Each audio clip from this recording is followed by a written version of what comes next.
Hi guys, it's April and I garden down in southeast Nebraska, zone 6A, and today is the start of the next several days of getting this garden planted out. I think I'm probably gonna do this mostly as a voiceover. I might interject here and there and explain a few things, but I really just need to sit down and get all of this done. It's gonna be a lot. So I have my hat on, sunscreen on, I'm gonna wear protective sleeves.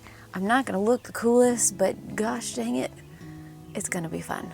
So on this first day of planting, my focus was on mostly landscaping flowers, both in the front and back in-ground flower beds. The idea was that this day was going to be a lot warmer than the second day of planting, and I wanted to follow the shade. So in the morning, my front beds are very shaded, so it was going to be cooler out here. So that is why I am out here putting the straw flowers in the front flower beds. You're only going to see me do the straw flowers here. I didn't really show anything else. It was a little bit too chaotic, and I'm still very camera shy doing this in front of my neighbors. But my process for planting is pretty much the same for everything. Dig the hole, throw in some biotone, plop in the plant, cover it back up, and water it. I know it's very, very sophisticated. I'm hoping that these straw flowers do okay. I know that they were in a pot for way too long, and they're a little worse for wear at this point, but my hope is that they'll adjust to being outside and they will look glorious. So fingers crossed that that happens, and if it does, I will definitely put pictures up on Instagram showing how well they're doing. And if you don't see anything, it's probably because they're not doing the best, because I know Nebraska wind can sometimes be devastating. And this is me transitioning into the back garden. I wanted to put some of the sunflowers into pots before, well, I was a little late, but I didn't want them to get too big and I needed to get them out of pots. So I did the sunflowers this day too, because I knew the next day was just gonna be so many plants into the garden beds. So this is the sunflowers first. I did not put any amendments except for this sheep's wool into these pots. The sheep's wool is basically just for water retention. I didn't put biotone in these pots because sunflowers tend to like it a little rougher. And yes, I said that. But here you can start to see even more straw flowers that are very, very rough looking. It's because these guys had been sitting in pots as I was planting out the other ones, and they were just not happy. And a lot of these ones have started to bounce back now that I'm 2 days out from this original planting.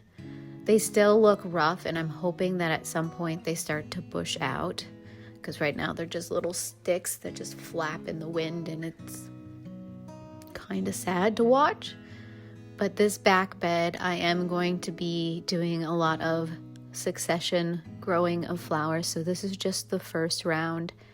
You can see behind the giant pink metal flower, there's some other flowers that I'm going to be planting back there, and those are all zinnias.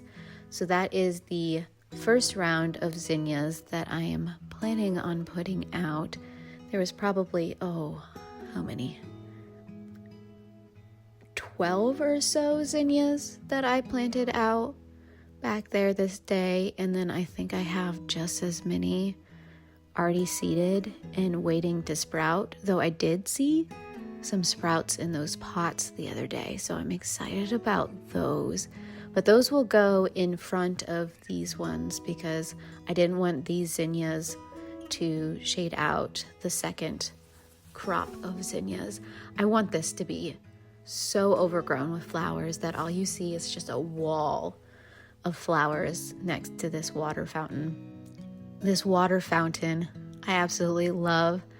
It is technically a big flower pot, but I have stoppered all of the holes and filled it with water and put one of those little solar fountains in it. And what you can't see right now is I do have a couple of water lilies growing in there.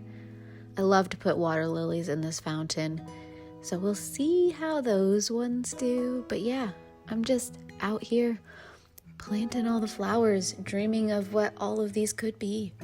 And it will be very, very exciting to see how all of this goes.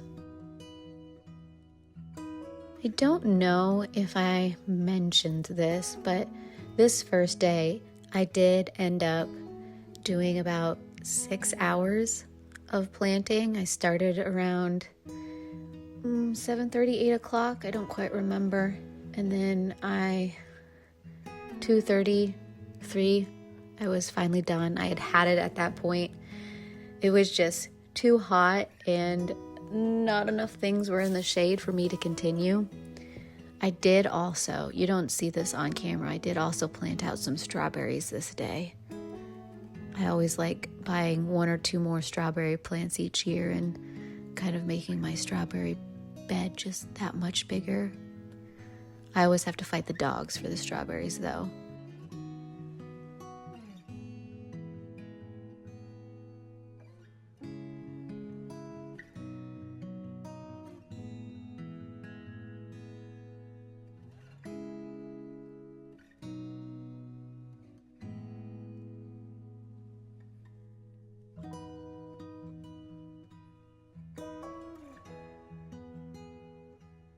And then this is going to be the last batch of flowers you see me plant out on this first day. This is the last of the straw flowers. And I think here you can definitely see how rough these guys look. I need to remind myself, this is my reminder that I do not need to start the straw flowers as early as I did. I can hold off a couple weeks before I start out my straw flowers. I need these maybe a third of the size that they are. They're just not happy. But I'm glad I got them in the ground and they lasted to that point. Lessons for next year.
Okay, so we are on day 2 of planting out the garden. I did not get any of the vegetable garden even planted out. I did a few sunflowers and things like that, but I didn't even get to touch the tomatoes and the peppers. It was pretty much all landscaping flowers and pots yesterday. So today I am really going to be hitting the vegetable garden hard.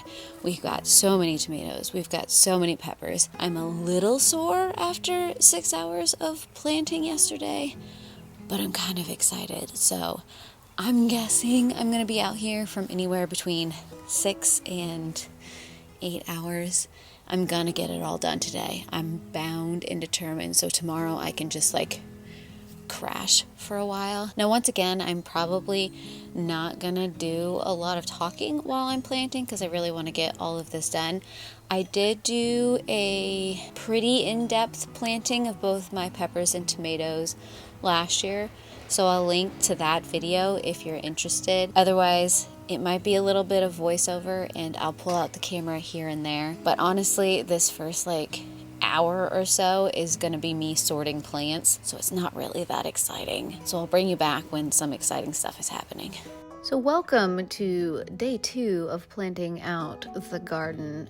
This day ended up being 8 straight hours of planting. First tomatoes, then peppers, and then nasturtiums and calendula and basil in between all of these plants. This first bed right here that you're seeing me plant out is the Roma tomatoes. These are my determinate plants.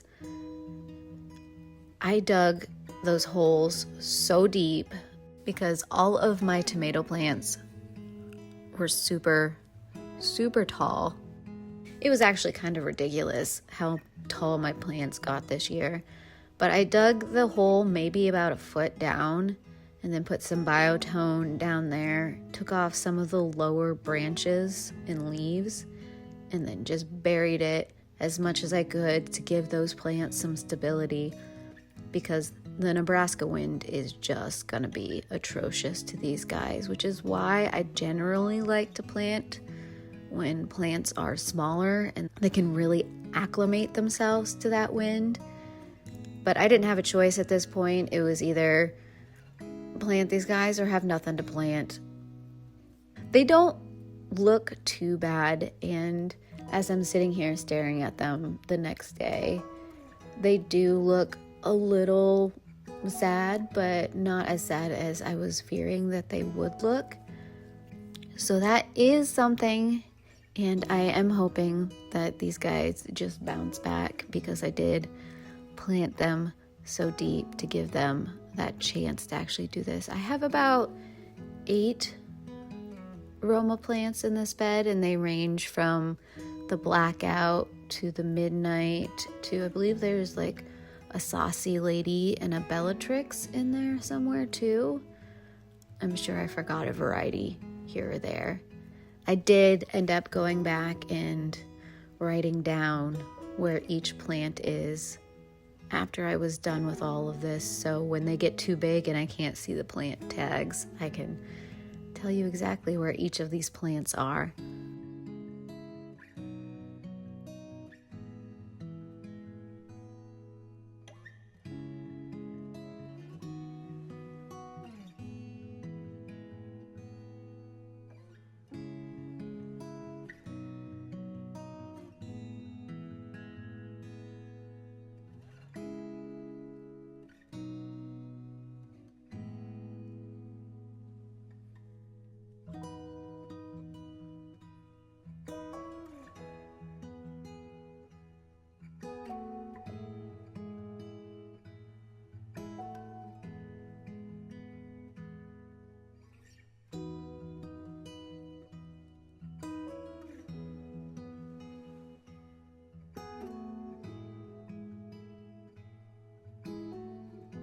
Now, let me just state right here that I only use tomato cages on my determinate Roma style tomatoes and on my dwarf tomatoes. You'll see later that I do a string trellis system for all of my indeterminate tomatoes. But here I am putting out some of my bigger tomato cages. I have these blue boxy cages that I put around my Romas each year. I do also have a set of those very traditional tomato cages you see in all of those big box stores, but I will only use those style of cages when it comes to my dwarf tomatoes, because anything else is just going to get too big and destroy the trellises. It's not worth it.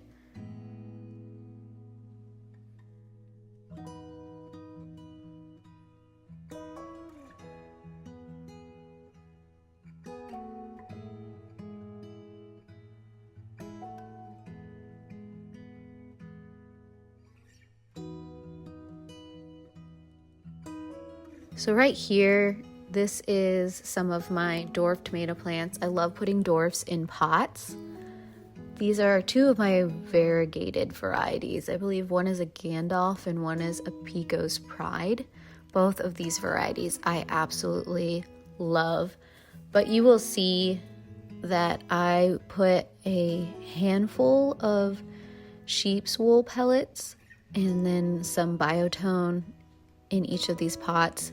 It's just for food and water retention. Sheep's wool is really good at helping to amend things like that, so I try to use it every year, especially in some of these bigger pots that I don't fully amend. I don't pull all of the soil out, maybe just the top half.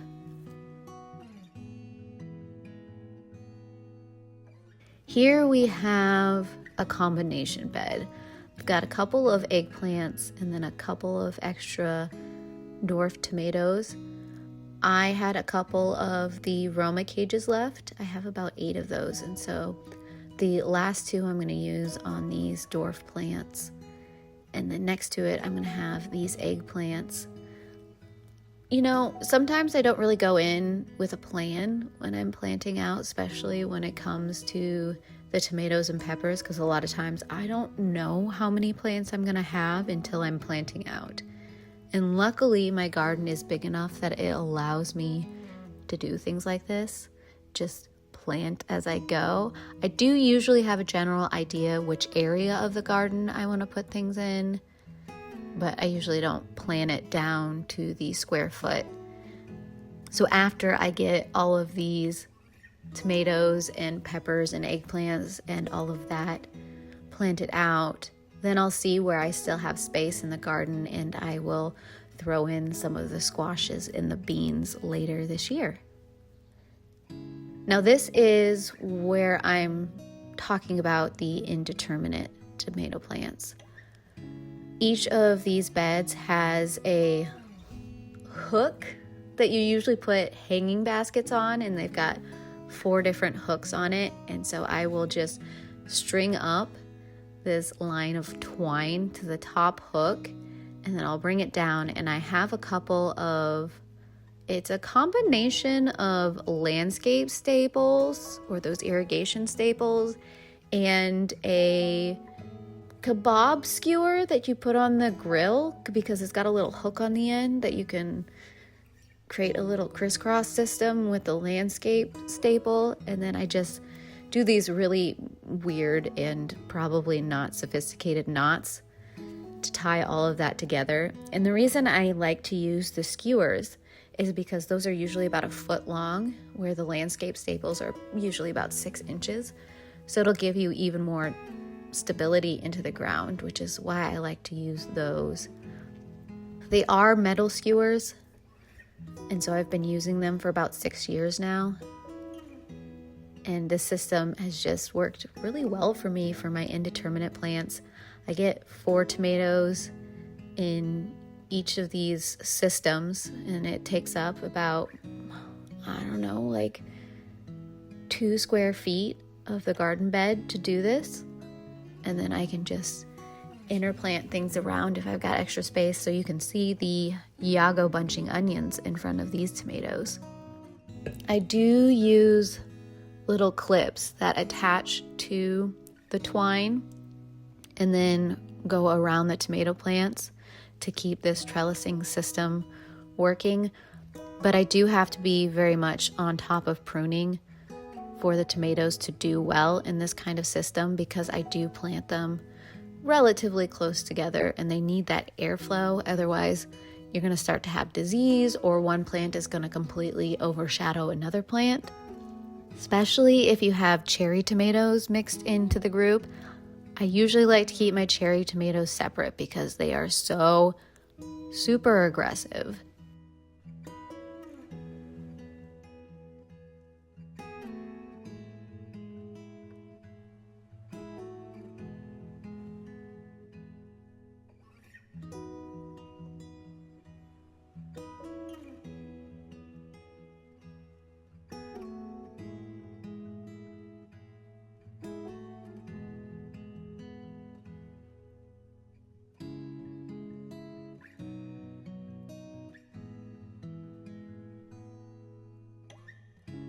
Here you see me go back a couple of times for clips because I was using older clips and they kept on breaking.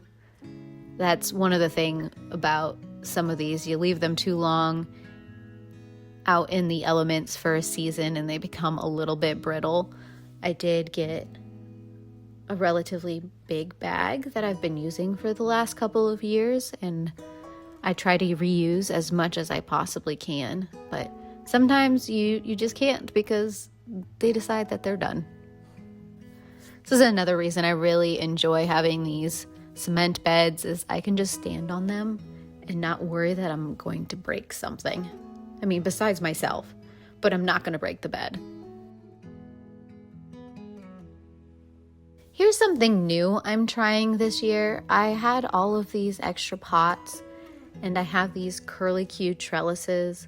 So I decided to put them along this back white fence because it reflects a lot of heat. And so I thought tomatoes would do really well over here. So I don't know if these trellises are going to keep up with these dwarf tomato plants, but I wanted to give it a try. I had the space, I had the plants. I planted so many dwarf tomato plants this year. So this is my little experimental corner, and if it works, I'll probably be doing this each year because I kind of like how it looks right now, and if it's productive, then that leaves a lot more of my bed space open. The cool thing is, on this front little trellis, I don't know if you can see it, there's that little brown goop on it just above the tomato plant. That is a praying mantis nest. And the fact that I have a praying mantis nest in my garden has me so stinking excited. Before I gardened, this kind of stuff would have been so weird to me. But now that I have been gardening for so long, when I see stuff like this, I feel like I'm doing something right.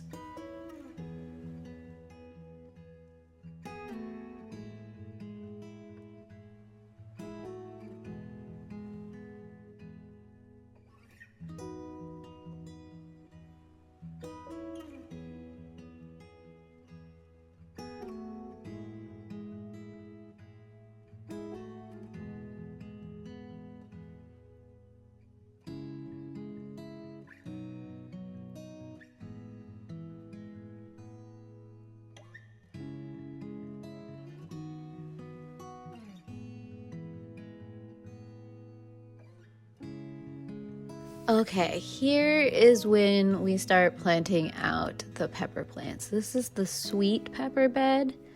This is also when the wind decided that it wanted to make an appearance. It started whipping around like crazy, and a lot of these pepper plants, I don't know what happened in the last couple of days of me hardening these guys off, but some of these plants were looking very rough, and I think part of it is they got too dried out and they were so buried in the tray of pepper plants I didn't notice. And there's some of my favorite varieties that were looking that way, like my natapinos. If I don't get my natapinos this year, I am going to be devastated because some of my favorite, what I call not hot sauce, comes from those natapinos. I don't know what I'm going to do if I can't get my hot sauce. And natapinos aren't something that you can find just anywhere. So I am hoping and praying and wishing and dreaming about all of these guys making it through. There are some of them, as I'm sitting here recording this, that I just don't know. They look like little twigs just because of how everything went down, trying to care for these plants for longer than they should have been inside. And you'll see me here planting these relatively deep. And while pepper plants aren't vining like tomato plants, they do have the ability to send out additional roots. Usually they're like stability roots. And so they can handle being planted a little bit deeper. And so that is what I'm attempting to do here. I didn't go down as far as I did with the tomato plants, but I did go about maybe 6 or so inches down and took off some of those lower leaves. So once again, for that stability, because the wind here was starting to really make me nervous, and I wanted to give them a chance. We'll see how they work out. This front little bed are all of my Lessia peppers. If you have been here for any length of time watching me garden, you know how much I love my Lessias. So yes, I planted out all of my extra Lessia plants, so I have 5 of them this year. So I'm hoping for lots of peppers.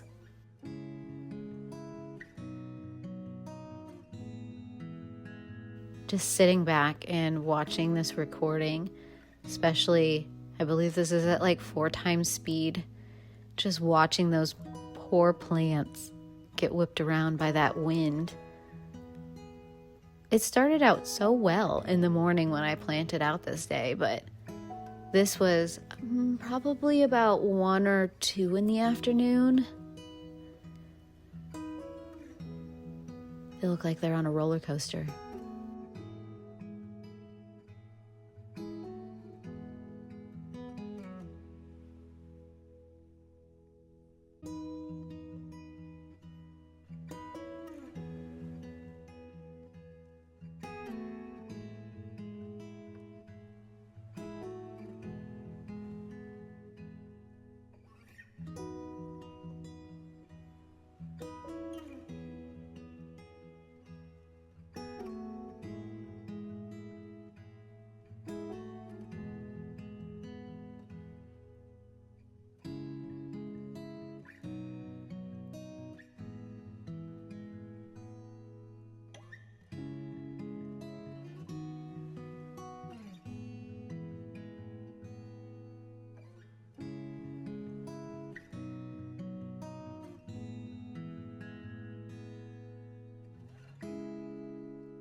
And I do believe this is the last little bit you will see of me planting anything out, because at this point my camera is so close to dying. The battery is just like, what are you making me do?